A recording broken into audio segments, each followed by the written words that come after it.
Assalamualaikum warahmatullahi wabarakatuh. Di sini kami dari kelompok 2 akan mempresentasikan hasil diskusi kami.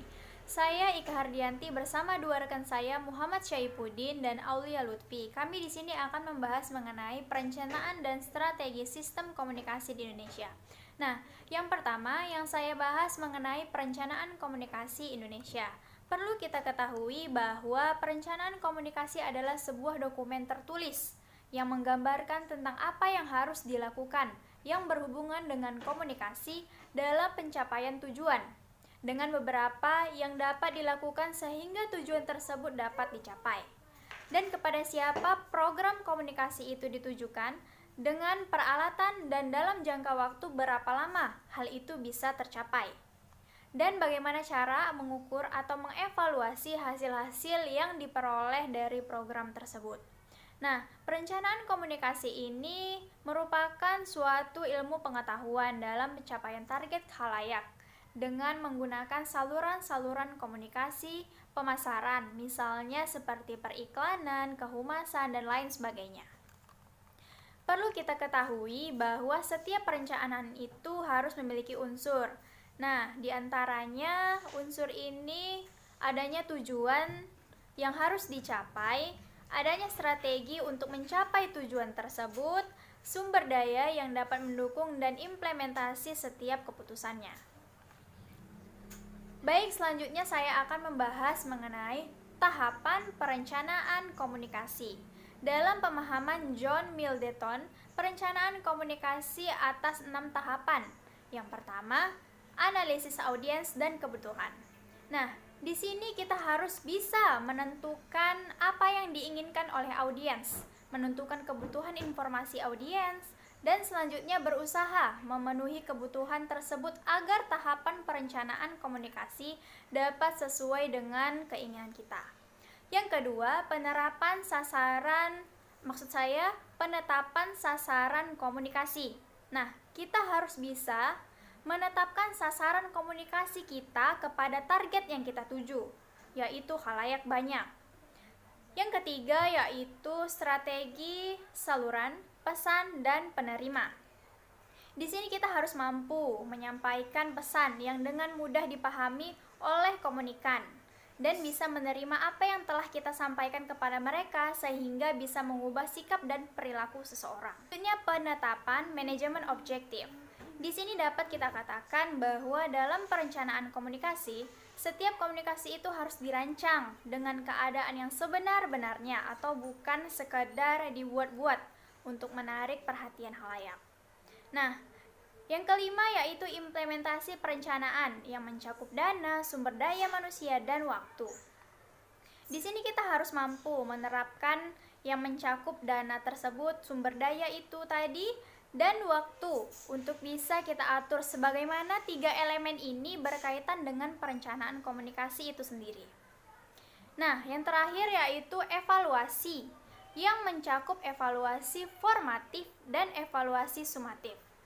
Jadi, evaluasi formatif dan evaluasi sumatif ini merupakan model evaluasi dengan waktu yang berbeda. Evaluasi formatif tersebut dengan evaluasi yang berlangsung ketika kegiatan atau program dilangsungkan. Jadi, evaluasi sumatif ini adalah evaluasi di saat program kita sedang berlangsung. Nah, disitulah kita membuat suatu evaluasi. Sedangkan evaluasi sumatif merupakan evaluasi yang dilaksanakan pada saat akhir kegiatan atau akhir program yang kita lakukan. Nah, sekian presentasi dari saya mengenai materi ini. Selanjutnya akan dibahas oleh rekan saya Muhammad Syaifuddin. Assalamualaikum warahmatullahi wabarakatuh. Saya dari kelompok 2, Muhammad Syaifuddin. Di sini saya akan membahas mengenai strategi komunikasi. Strategi komunikasi merupakan perencanaan komunikasi dengan manajemen komunikasi untuk mencapai suatu tujuan tertentu. Adapun 5 strategi komunikasi yang harus kita miliki demi keefektifan dalam berkomunikasi. Yang pertama adalah respect. Komunikasi harus diawali dengan rasa saling menghargai Adanya penghargaan biasanya akan menimbulkan kesan serupa dari penerima pesan kepada sang komunikator. Yang kedua yaitu empati. Empati adalah kemampuan untuk menetapkan diri kita pada situasi, kondisi yang kita hadapi kepada orang lain. Syarat utama dari sikap empati adalah kemampuan untuk mendengar dan mengerti orang lain sebelum didengar, dan harus kita mengerti terlebih dahulu. Yang ketiga adalah audible, dapat didengar atau biasa dimengerti dengan baik. Sebuah pesan harus dapat disampaikan dengan cara dan sikap yang bisa diterima kepada orang lain. Yang keempat adalah jelas maknanya. Harus jelas maknanya dan menimbulkan suatu pemahaman. Yang kelima ialah rendah hati, mengandung makna saling menghargai, tidak memandang rendah, lemah lembut, sopan, dan penuh pengendalian diri. Itulah strategi-strategi dalam komunikasi. Setelah di sini saya akan menjelaskan mengenai teori strategi komunikasi. Sebelumnya saya tadi sudah menjelaskan mengenai strategi komunikasi. Kali ini saya akan menjelaskan mengenai teori strategi komunikasi. Teori strategi komunikasi memiliki beberapa teori dimensi yang harus kita miliki bersama. Ada 6 teori dalam strategi komunikasi. Yang pertama yaitu perencanaan komunikasi. Yang kedua ialah strategi saluran. Yang ketiga, membangun fungsi komunikasi secara efektif dan benar. Yang keempat, mengembangkan strategi komunikasi yang menyeluruh.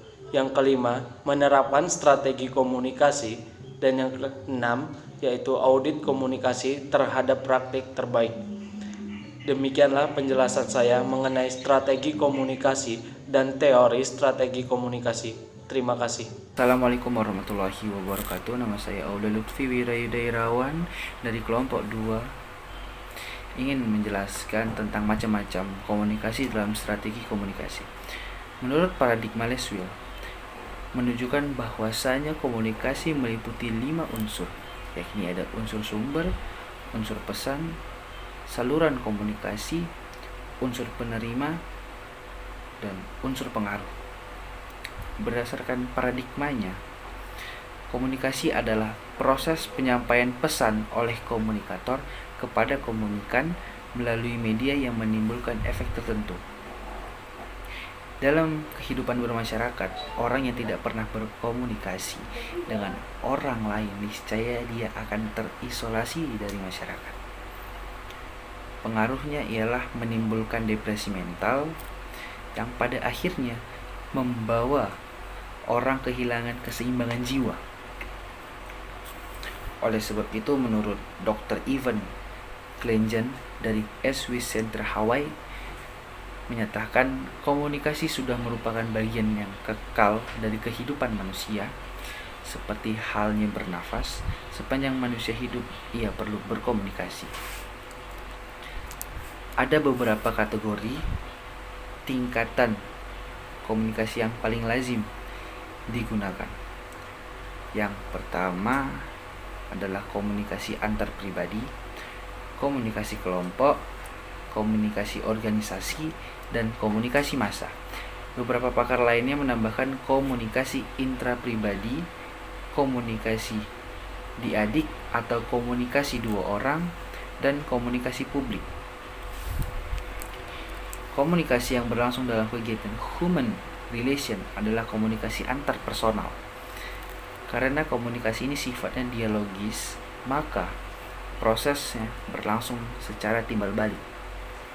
Sedangkan menurut Dedi Mulyana, komunikasi antar pribadi adalah komunikasi antar orang-orang secara tatap muka yang memungkinkan setiap pesertanya menangkap reaksi orang lain secara langsung, baik secara verbal ataupun non-verbal. Jadi komunikasi antar pribadi ini adalah komunikasi yang berlangsung antara 2 orang di mana terjadi kontak langsung dalam percakapan tersebut. Komunikasi jenis ini bisa berlangsung secara berhadapan atau face to face, dan juga bisa melalui media telepon. ada komunikasi intrapersonal. Jadi komunikasi ini adalah komunikasi yang berlangsung dalam diri seseorang. Orang itu berperan baik sebagai komunikator atau komunikan. Dia berbicara kepada dirinya sendiri, dia berdialog dengan dirinya sendiri, dia bertanya kepada dirinya sendiri, dan dia jawab oleh dirinya sendiri. Komunikasi intrapribadi biasanya mencakup saat dimana seseorang membayangkan, mengeksepsikan dan menyelesaikan persoalan oleh dirinya sendiri. Untuk menjelaskan tentang komunikasi ini, tentunya kita berpijak pada teori-teori yang dibawa oleh para tokoh komunikasi, diantaranya teori sensasi, persepsi, memori, berpikir, dan lain-lain. Sensasi adalah proses menangkap stimuli, persepsi ialah proses memberi makna pada sensasi sehingga manusia memperoleh pengetahuan yang baru.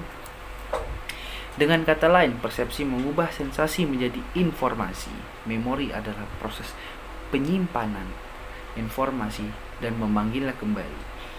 Dan berpikir adalah mengolah dan memanipulasi informasi untuk memenuhi kebutuhan atau memberikan respon. Jadi komunikasi ini adalah komunikasi yang terjadi di dalam diri seseorang tanpa disadari, dan juga dengan disadari dapat membuat pengaruh atau umpan balik terhadap orang lain atau si penerima pesan.